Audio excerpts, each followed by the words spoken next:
You're gonna love this one.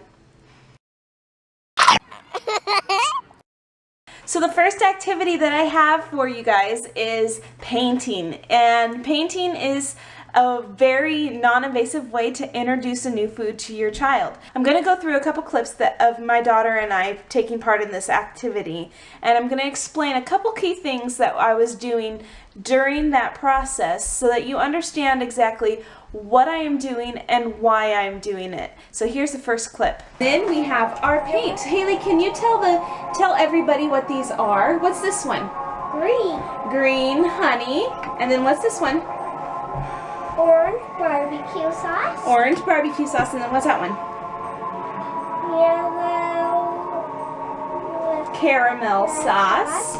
Now the honey, I added some drops of food dye to it to turn it green because a lot of the sauces that we have on the market don't actually come in the color green.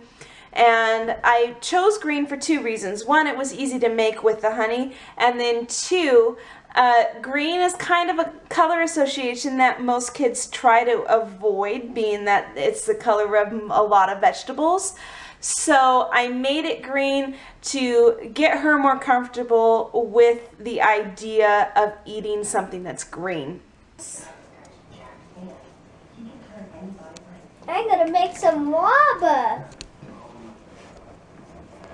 Ooh, lava. Where does the lava come from? Bowser's castle. Oh, look at that. I got some on my finger. What can I do to get that off? Lick it. Oh. Does it take? Okay, so now what you see me doing is actually engaging in the activity with her. I'm not just a spectator. I'm taking part. I'm doing my own coloring. So it's really more of an experience that we're both getting instead of just for her. The other thing that I want to point out is that while I'm making conversations with her, I keep bringing it back to food. So at the very tail end there, you see me saying something about the honey getting on my finger. I'm doing that for a couple of reasons. One, I purposely did not get it on my finger just for kicks. It did happen naturally, but I saw it as an opportunity to bring the focus back on tasting the food. So when it got on my finger and I showed it to her and I made it a point to ask her what she thought I could do with it. And when she suggested lick it, that was the perfect cue for me to taste the honey, which is something that she's not too fond of right now. So you might notice that I exaggerate my lick a little bit by sticking my tongue way out there. That's on purpose. It's all to get her engaged in what this process is prompting her to do. It's very cool. Mm-hmm. Is that pizza sauce? Yes. Okay, lick it. Lick it off so that you can get another color. Great job. Okay, so this is just another example of how I'm trying to be right in her face without intimidating her. I lean over and I have the pea in my hand and I make a very distinct sound so that she can see me again modeling the behavior that I want her to imitate. The second clip that you saw was me prompting her to try it without being a very overbearing motherly figure of, hey, you need to eat your food type of attitude. It was just a suggestion, lick it, try it. I just licked it, you can try it too. And it's not a pressurative thing on what I'm expecting the outcome to be. It was just a try it mechanism. Which one are you going to try next? Are you going to try the pea or the oranges or the celery? The celery? Okay. What browser is? Celery with barbecue sauce on it, huh?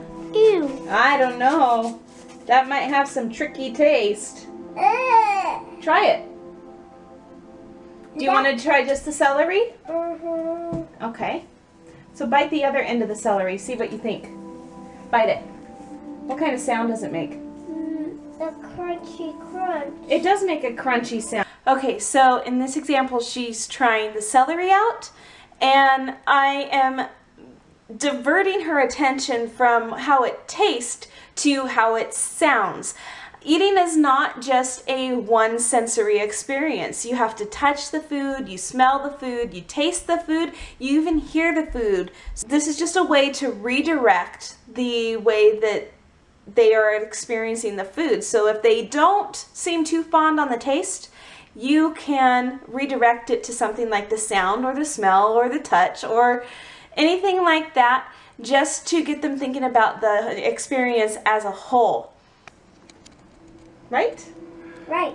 Yeah. Bye, everyone. Bye. So that's your playful bite for today. If you have any questions about this video, you can comment below and I will do my best to answer them. Keep sending in your questions for Q&A specifically about your picky eater, because I would love to answer them on Mondays. And also stick around, because on Friday I'm going to be doing my R&R and I would love to see you there. In the meantime, don't forget to subscribe to my channel and I will see you on Friday.